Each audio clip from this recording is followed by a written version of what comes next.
그럼 우리 숲속교회 핵심 가치에 대해서 오늘 마지막 시간입니다. 하나님 나라 복음으로 살아가는 사람들은, 하나님 나라 복음을 살아내려고 노력하는 사람들은 복음을 전하기 위해서, 왜냐하면 내가 예수 믿는 게 좋으니까 복음을 전하기 위해서 노력합니다. 그렇게 전한 복음을 통해서 진실한 공동체를 형성합니다. 예수께서 서로 사랑하라고 하셨던 그 명령을 지키기 위해서 노력합니다. 그리고 함께 주를 아는 것과 믿는 것에 하나가 되어서 그리스도의 장성한 분량까지 성장하기 위해서 노력합니다. 특별히 하나님과의 관계에서, 나와의 관계에서, 공동체와의 관계에서, 세상의 관계에서 성장하기 위해서 노력하죠. 이렇게 성장한 자들은 안과 밖에 변화를 꿈꿉니다. 하나님의 정의와 사랑이 이 공동체에서 또 드러날 수 있기를, 그리고 공동체를 통해서 우리의 삶의 영역에, 그리고 이 지역사회에 임할 수 있기를 위해 노력합니다.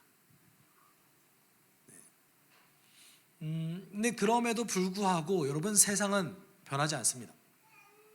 전쟁과 귀환은 앞으로 계속해서 끊이지 않을 거고요. 비극적인 일들은 계속해서 벌어질 겁니다. 이 현실에서 세상을 회복시키기 위해서 노력하는 그리스도인들은 절망하지 않을 수 없습니다. 여러분, 제가 신학대학원을 다닐 때, 신학대학원을 들어가기 전에도 그랬고 신학대학원을 다닐 때도 그렇고, 저에게는 몇 가지 질문들이 있었습니다. 제가 볼 때에 목회자와 찬양 인도자들의 그 멘트가 굉장히 무지막지한 거예요. 주를 위해서 생명을 걸 수 있겠습니까? 그럼 막 다 아멘 이래요. 전 속으로 어떻게? 가능할까? 그게 될까? 신대원에서는 이 교회가 이 땅의 소망입니다, 희망입니다 라고 얘기할 때 많은 이제 신학생들이 아멘이라고 합니다. 저는 속으로 정말인가? 정말 세상은 교회가 소망일까? 저에게는 굉장히 현실적인 질문들이 많이 있었습니다. 그리고 그 질문들을 거듭하고 거듭할수록 제가 기도하는 제목이 하나 있는데, 예수님 지금 오셨으면 좋겠습니다 였습니다. 왜냐하면 세상이 변하지 않는다는 것을 알고 있기 때문입니다.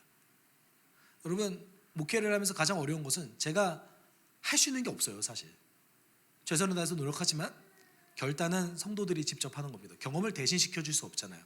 내가 믿은 예수가, 내가 아는 하나님을 대신 경험시켜 줄 수 없는 거 아니겠습니까? 당연히 지켜보일 수밖에 없는 것이죠. 여러분, 세상은 아마도 변하지 않을 겁니다. 그리고 세상을 변혁시키기 위해서 특히 교회도 잘 안 변하잖아요. 잘 변하던가요? 네, 교회도 사실 잘 안 변해요. 여러분, 혹시 사람이 변하는 건 믿으십니까? 네. 몇몇 이제 나이가 있으신, 제가 하나복 네트워크에 가면 몇몇 나이 드신 목사님들이 본인과 함께하는 장로들이 그런 얘기를 하신다는 거예요. 사람 안 변해요. 변화와 성장을 위해서 평생을 설교하셨던 그 목사님 입장에서 나와 동역했던 그 장로가 사람 안 변해요 라고 얘기하면 얼마나 절망스럽습니까? 그런 예와 너무나 셀 수 없이 많습니다. 심지어 목회자도 사람 변하지 않는다고 판단하고 생각합니다. 여러분, 솔직히 우리 안 변할 것 같잖아요. 잘 변하던가요? 여러분의 전도 대상자에게 복음을 전하면 그가 믿을 거라고 확신하십니까? 죄송합니다. 저는 어제도 저의 찾는 일을 함께 만났습니다. 그에게 한번, 그래도 띄엄띄엄 신앙생활은 하고 있어요, 그 친구가. 그래서 어느 정도 준비가 되어 있는지, 복음에 대해서는 알고 있는지 점검을 좀 해봤는데 하나도 모르더라고요. 제가 일단 이 친구와 관계를 더 형성해야겠다라는 생각을 했습니다. 왜냐하면 복음을 전하면 안 들을 것 같았거든요. 제가 그렇게 이제 안 믿는 친구들을 좀 멀리 있더라도 가서 만나고 이렇게 대화를 나누면, 운전하고 갈 때 어떤 생각을 하냐면, 하나님, 이게 지금 의미가 있습니까? 하나님, 정말 이렇게 하는 것을 당신께서 사용하시는 거 맞습니까? 라는 생각을 하게 됩니다. 여러분, 여기 계신 분들 중에 많은 분들이 교회를 위해서 많이 헌신했을 겁니다. 근데 교회를 위해서 헌신했을 때에 주어지는 사역이기 때문에 열심히는 했지만 그 가운데 변화와 성장과 열매가 있을 것이라고 혹시 확신하시면서 하셨나요? 아니면 관성에 따라서 지금까지 하셨습니까? 저는 모양은 있지만 능력이 없는 것을 너무나 많이 경험했고, 그리고 실제로 우리가 능력 있는 하나님을 능력 없는 것처럼 대할 때도 많이 있습니다. 왜냐하면 점점 더 교회들이 돈으로 일하려고 하거든요. 그렇잖아요. 네. 그랬을 때 능력의 하나님이 능력이 없게끔 우리가 대하는 것이죠. 네. 교회도 변하기 쉽지 않은 것 같습니다. 네. 여러분, 예수께서 이 땅에서 어떤 자들에게 복이 있냐라고 말씀하셨냐면 기꺼이 가난하기를 선택하는 자들, 의를 위해 고난을 받고 슬퍼하는 자들, 세상에서 미움을 기꺼이 받기로 결단하는 자들에게 복이 있다고 말씀하셨습니다. 여러분, 복을 받기 위해 위와 같은 경험을 혹시 하고 싶으신가요? 차라리 복을 안 받는 게 낫지 않아요? 아니세요?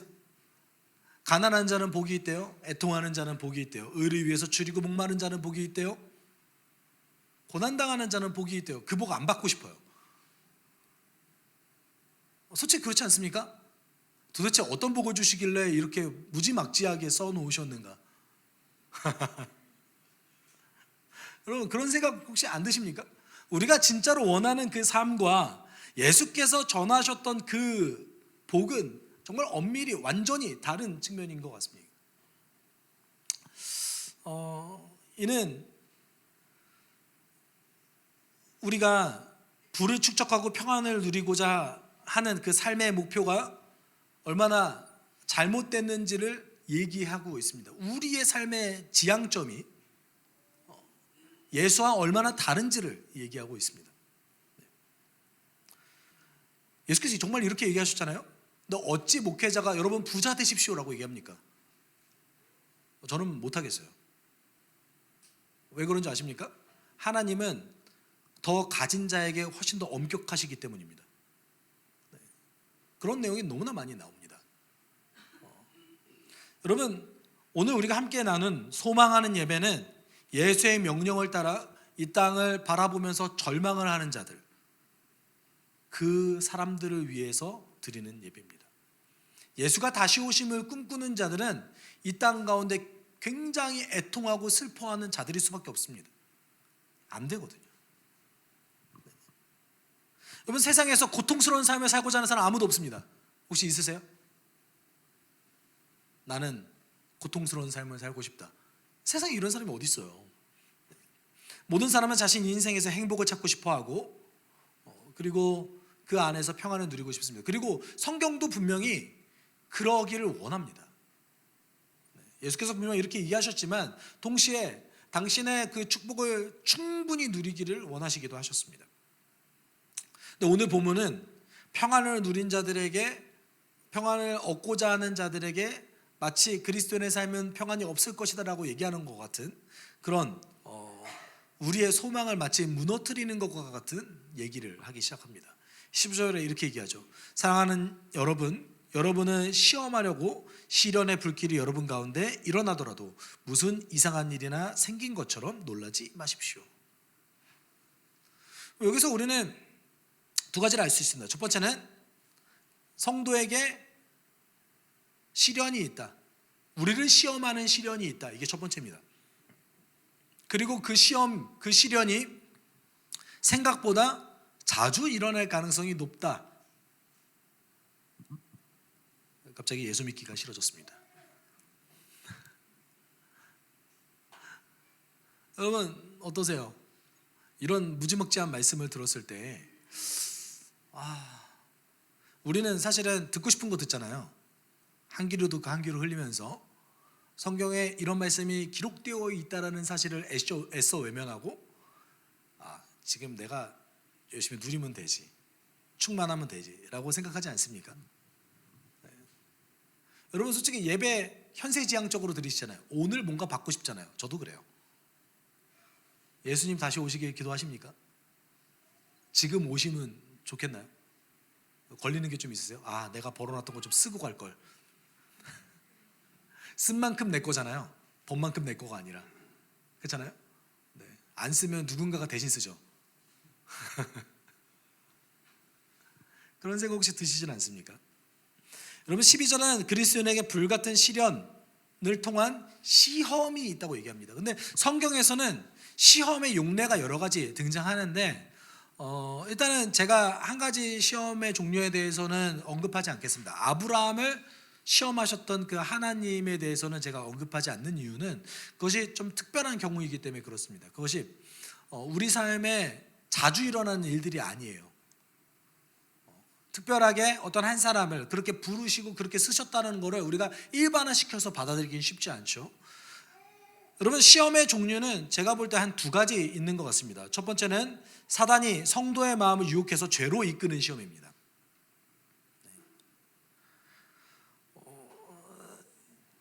여러분 성경에 대부분 등장하는 시험은 이 종류의 것입니다. 하와가 경험했고 예수님이 광야에서 경험했고 많은 믿음의 선배들과 지금 우리도 경험하고 있는 시험들입니다. 사단이 뭘 이용해요? 욕심을 이용해서 우리의 욕심을 이용해서 죄로 향하게끔 만드는 시험이 있습니다. 그래서 야고보서 1장 13절 14절에 이런 말씀이 기록되어 있습니다. 좀 같이 읽어볼까요? 시험을 당할 때에 아무도 내가 하나님께 시험을 당하고 있다 하고 말하지 마십시오. 하나님께서는 악에게 시험을 받지도 않으시고 또 시험하지도 않으십니다. 사람이 시험을 당하는 것은 각각 자기의 욕심에 이끌려서 꾀에 빠지기 때문입니다. 네, 지금 잘 보시면은 꾀에 빠지는 것이 시험입니다. 꾀임이 있을 수는 있어요. 사단이 우리의 욕심을 이용해서 우리를 꾀려고 노력하는 것들이 있을 수 있는데 거기에 직접적으로 빠지는 것이 시험입니다. 그래서는 반드시 시험에 빠졌을 때 반드시 죄를 짓기가 쉽습니다. 제가 굉장히 좋아하는 책이 있는데 존 오웬의 책들을 굉장히 좋아합니다. 존 오웬이 시험에 대해서 신자 안에 있는 죄에 대해서 굉장히 깊게 다룬 학자인데 한 400년, 500년 된 학자입니다. 근데 시험에 대해서 뭐라고 존 오웬이 말했냐면 내가 성경을 읽고 싶지 아니하고 기도하고 싶어 하지 않는 사람은 이미 시험에 들었다 라고 얘기하더라고요. 그래서 속으로 이게 정말일까? 내 얘기인 것 같은데? 라는 생각을 하면서 어떻게 말씀 읽는 게 즐겁고 기쁘지? 라는 생각을 하면서 그 구절을 읽었던 기억이 있습니다. 여러분 시험은 사단이 우리 안에 갖고 있는 욕심을 이용해서 그 욕심으로 완전히 빠지게끔 하는 것을 시험이라고 얘기합니다. 그래서 예수께서도 시험을 굉장히 경계하셨어요. 그래서 예수께서 마지막 날에 잡히시던 그날에 겟세마네 동산에서 제자들에게 이렇게 경계하셨죠. 시험에 빠지지 않도록 깨어서 기도하여라. 마음은 원하지만 육신이 약하구나 라고 말씀하셨습니다. 여러분 우리가 주목해 봐야 될 것은 예수께서 죄를 짓지 않도록 깨어서 기도하라라고 말씀하시지 않으셨다라는 거예요. 시험에 들지 않도록 깨어서 기도하라라고 말씀하셨습니다. 왜냐하면 시험에 들었을 때 우리는 이미 거의 죄와 굉장히 밀접한 관련성을 갖고 살아간다라는 것이죠. 우리가 죄의 본질은 무엇입니까? 자기중심성이잖아요. 하나님이 이 땅의 주인이신데 내가 내 삶의 주인으로 살고자 하는 그 마음, 그것이 자기중심성입니다. 내가 내 삶의 주인이 되는 게 뭐 그렇게 문제가 됩니까? 사실 근데 내 삶에 내가 주인이라고 말할 수 있습니까? 아니면 누군가를 따라가고 있습니까? 현재도 보고 따라가잖아요. 세상을 따라가든 영향력 있는 사람을 따라가든 나 스스로 만들어낸 건 하나도 없습니다. 예수께서도 시험을 굉장히 경계하셨습니다. 근데 오늘 본문 속에서 등장한 시험은 이 시험이 아닌 것 같아요. 죄로 적극적으로 인도하는 시험이 아닌 것 같다는 생각이 듭니다. 그래서 시험에 대해서 성경이 사용하는 두 번째 용례는 사단이 옳은 행위를 하는 스스로를 의심하게 하는 겁니다. 왜요? 열매가 없으니까. 소망이 없다고 느껴지기 때문에 내가 현재 주의 명령을 따르고 있음에도 불구하고 우리가 절망하는 겁니다. 포기하는 겁니다. 저는 신학대학원 다닐 때 전임 사역을 할 때 성경적 교회가 세워지는 것에 대해서 포기했었습니다. 안 될 것 같아요. 이런 교회가 생길 수 있다고? 불가능할 것 같다고 생각을 했었습니다. 그리고 나중에 말씀을 읽으면서 알게 됐어요. 이런 마음이 시험이라는 것을. 어떤 거예요? 내가 스스로 하나님의 명령을 따라 살아가고 있음에도 불구하고 사단은 그것을 포기하고 낙심하게 만듭니다. 여러분 갈라디아서 6장 9절 뭐라고 얘기하죠? 선을 행하다 낙심하지 말지니 때가 이름에 거두리로다. 그 때가 도대체 언젠지를 모르겠어요. 네. 우리는 열매에 굉장히 집중하죠. 그렇죠? 여러분 그 갈라디아서에 영의 생각을 따르는 삶과 육의 생각을 따르는 삶에 대해서 바울이 최종적으로 대조해서 얘기하고 있습니다. 근데 여러분 영의 생각을 따르는 것과 육의 생각을 따르는 것 그것을 대략 한 장 거의 대부분의 장을 활용하고 있는데 그것보다 성령의 열매를 더 집중하시잖아요. 그렇죠? 그만큼 우리가 열매를 좋아해요. 바울이 말하고 싶은 것은 영을 따라 살아가는 삶 자체가 우리 삶의 열매다라고 얘기하고 있는 거예요. 그러면 굉장히 유명한 말씀이 있죠. 술 취하지 말라 이는 방탕한 것이니. 여기까지 기억하시잖아요. 그렇죠? 뒤에 어떤 말씀인지 아세요? 그렇죠? 제가 설교 때 몇 번 얘기했죠. 성령에 취하라. 그럼 여러분 술 취하지 말라는 걸 강조하는 겁니까? 성령에 취하라는 걸 강조하는 겁니까? 성령에 취하라는 걸 강조하는 구문이에요. 왜냐하면 A 법 B의 구문이거든요. 법 다음이 중요해요. 근데 우리는 법 다음을 잃어버려요. 우리가 보고 싶은 것만 보고 느끼고 싶은 것만 느끼기 때문에 그렇습니다. 그만큼 우리는 열매 중요하게 생각합니다. 씨 뿌리는 자의 비유, 여러분 좋은 땅이 되기 위해서 노력하시잖아요. 왜냐하면 30배, 60배, 100배 열매 맺으려고. 근데 그거는 씨가 뿌려졌다라는 것을 강조하는 비유입니다. 예수께서 직접 그 비유에 네이밍을 하셨어요. 씨 뿌리는 자의 비유라고. 근데 우리는 어떻게 생각하죠? 좋은 땅 비유라고 생각합니다. 사단은 우리의 이런 속성을 이용합니다. 열매가 없는 상태에서 절망하고 있는 우리의 마음을 이용합니다. 13절에 보면 오늘 본문 속에서 등장하는 시험이 나 스스로 포기하고 절망하는 그런 시험의 종류라는 것을 더 알 수 있습니다. 13절에 이렇게 얘기하죠. 그만큼 여러분은 그리스도의 고난에 동참하는 것이니 기뻐하십시오. 그러면 그의 영광이 나타날 때에 여러분은 또한 기뻐 뛰며 즐거워하게 될 것입니다. 분명히 오늘 본문 속에서 등장하는 이 시험은 죄로 적극적으로 나아가기 위한 욕심에 따른 시험은 아닌 것 같습니다. 그런데 동시에 어떤 시험입니까? 그리스도 때문에 힘든 어려움을 경험하고 있는 성도들이 포기하고 절망하고 앞으로 나아가지 못하는 그 시험을 얘기하고 있습니다. 그리고 우리는 이 시험을 생각보다 자주 경험했습니다. 안 그러신가요? 네, 저만 그럴 수도 있어요.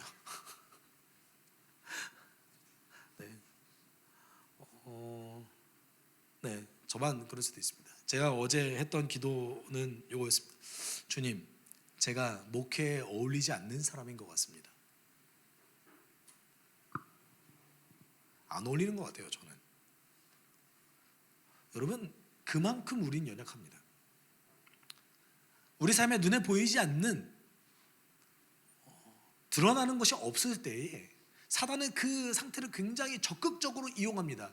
정말 수단과 방법을 가리지 않고 이용합니다. 그래서 여러분 누가복음 8장에 씨 뿌리는 자의 비유 보면 사단이 무엇을 이용하고 있는지를 보여줍니다. 뭘 이용하죠? 우리의 고통을 이용합니다. 우리의 고통을 이용하잖아요. 그래서 시련이 왔을 때 뿌리 내리지 못하고 말씀을 온전히 받아들이지 못하는 것을 돌박과 같다라고 얘기하고 있지 않습니까?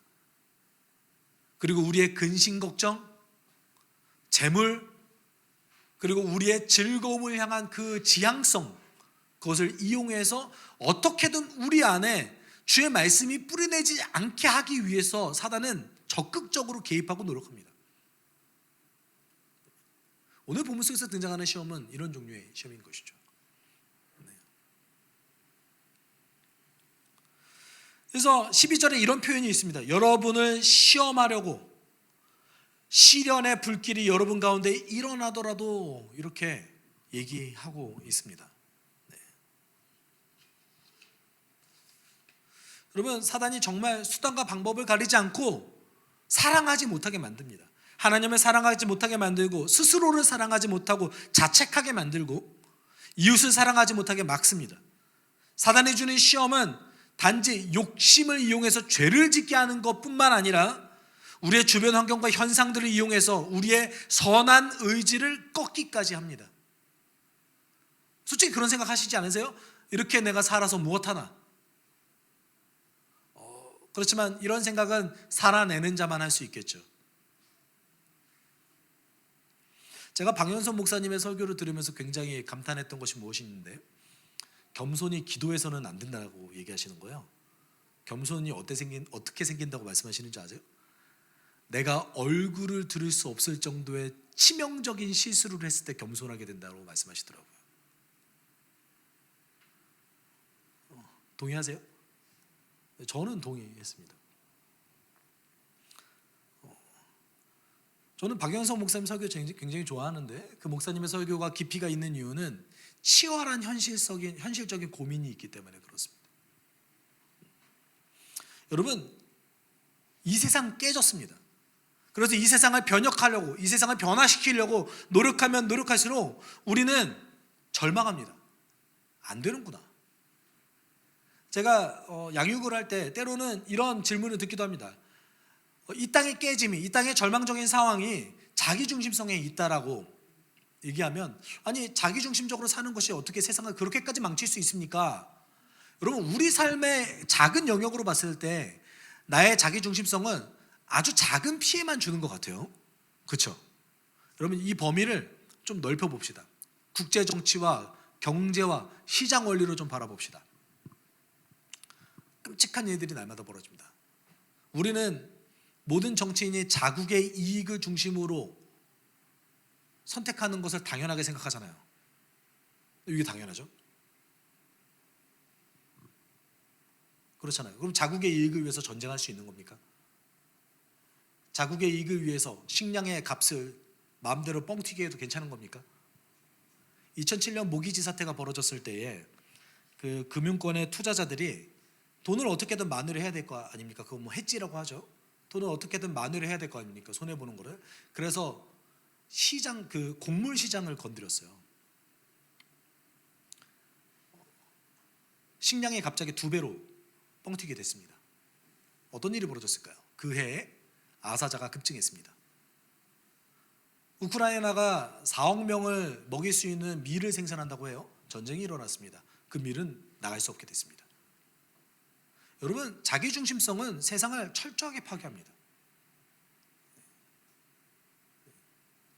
자기중심성은 철저하게 세상을 파괴합니다. 그런 세상을 바라봤을 때 우리는 절망하지 않을 수 없고, 그런 세상을 봤을 때 우리는 이 깨진 세상에서 소망을 찾을 수 없습니다. 그런 자들이 드릴 수 있는 예배가 무엇입니까? 예수가 다시 오심을 기다리는 예배를 드릴 수 있습니다. 그런 자들만이 드릴 수 있습니다. 오늘 보면은 우리 삶이 그렇게 세상을 변화시키기 위해서 충만하게 노력하면 노력할수록 우리가 어려움을 겪게 될 거라고 얘기하고 있습니다.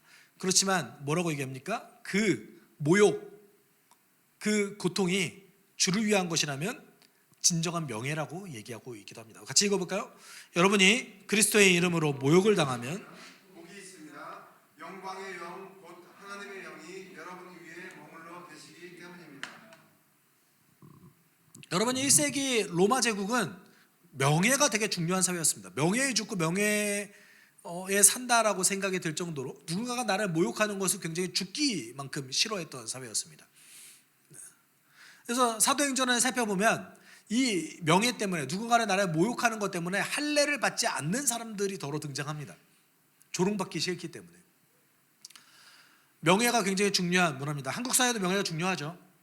그렇잖아요. 보여지는 게 중요하잖아요. 한국 사회도. 근데 오늘 본문 속에서 뭐라고 얘기합니까? 내가 그리스도 때문에 모욕을 당하면 그것이 영광이라고, 그것이 진짜 명예라고 얘기하고 있습니다. 왜냐하면 그런 자들은 성령의 도움을 받은 자들만이 그렇게 될 수 있기 때문에 그렇습니다. 오늘 보면 그걸 얘기하고 있잖아요. 하나님의 영이 여러분 위에 머물러 계시기 때문입니다. 당신이 예수 때문에 모욕당한다면, 예수 때문에 조롱당한다면 왜 이렇게 미련하게 살아? 넌 도대체 무슨 재미로 살아? 라는 것을 수시로 들으신다면 그게 우리의 명예인 거죠. 여러분, 솔직히 그리스도인답게 선하게 성실하게 세상을 살아가려고 했을 때 세상에서 우리가 성공할 수 있습니까? 아니요, 우리를 착취하는 사람이 더 많아요. 아닌가요? 제가 너무 세상을 비관적으로 봤군요. 여러분, 더 배우고 더 능력 있는 사람일수록 더 못된 경우가 많습니다. 우리 인간은 다 못됐지만 아주 지능적으로 사람을 착취하는 것을 발견하게 됩니다.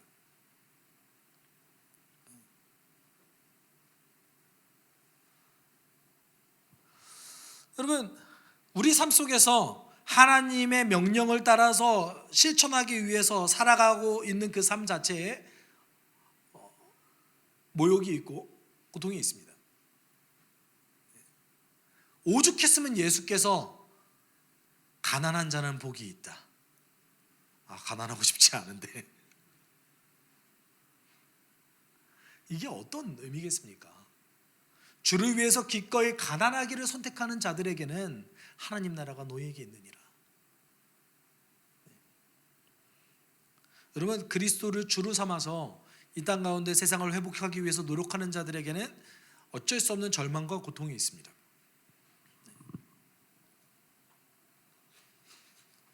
그래서 오늘 본문 속에서 등장하는 이 시험은 분명히 죄로 이끌리는 시험이 아닙니다. 여러분 가운데 아무도 살인자나 도둑이나 악을 행하는 자나 남의 일을 간섭하는 자로서 고난을 당하는 일이 없도록 하십시오 라고 얘기합니다. 제가 여기서 굉장히 주의 깊게 봤던 거는 간섭하는 것으로 고난을 당하는 것이 없도록 하십시오. 이것도 굉장히 경계했다는 것이 굉장히 놀라웠던 것 같아요. 간섭하는 것이 왜 그럴까요? 아마도 간섭을 하기 위해서는 우월감에서 오기 때문에 그러지 않나 싶습니다. 여러분, 우리의 명예는 무엇입니까? 그리스도인의 명예는 무엇입니까? 그리스도를 위해서 기꺼이 모욕받는 겁니다. 그거를 본문에서는 명예라고 얘기하고 있습니다. 그래서 이렇게 얘기하죠.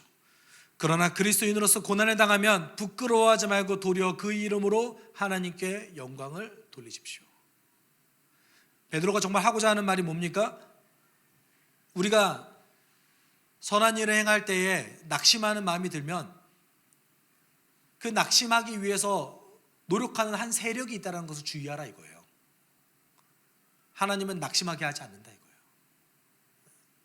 때로는 절망한다 할지라도 그것이 시험 중에 하나라는 것을 기억하라라는 것이죠. 그리스도인으로서 그런 어려움을 당하는 것 자체가 우리의 명예라는 거예요. 마음이 무거워졌습니다. 안 그러고 싶습니다. 여러분, 그래서 우리가 뭘 소망합니까? 하나님 나라 완성되길 소망하잖아요. 예수가 다시 오시길 소망하잖아요. 우리가 드리는 예배는 예수가 다시 오시길 소망하는 예배여야 됩니다. 그래야 살죠. 우리가 월요일부터 토요일까지 항상 지쳐있는데 주일날 와서도 지쳐있으면 어떡합니까? 예수가 다시 오시길 소망하는 능력 있는 예배를 드려야죠.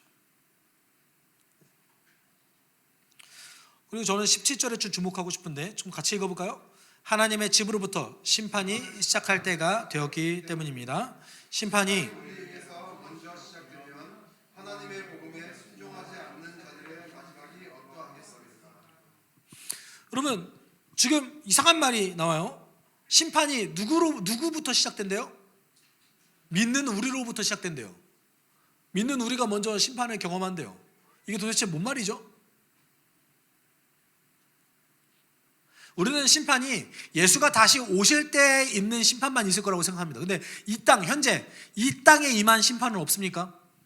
아니죠. 하나님의 법칙이 어겨졌을 때, 하나님의 정의와 사랑의 법칙이 이 땅 가운데 실천되지 않았을 때에 반드시 이 땅에는 뭐가 등장하냐면 부작용이 생깁니다.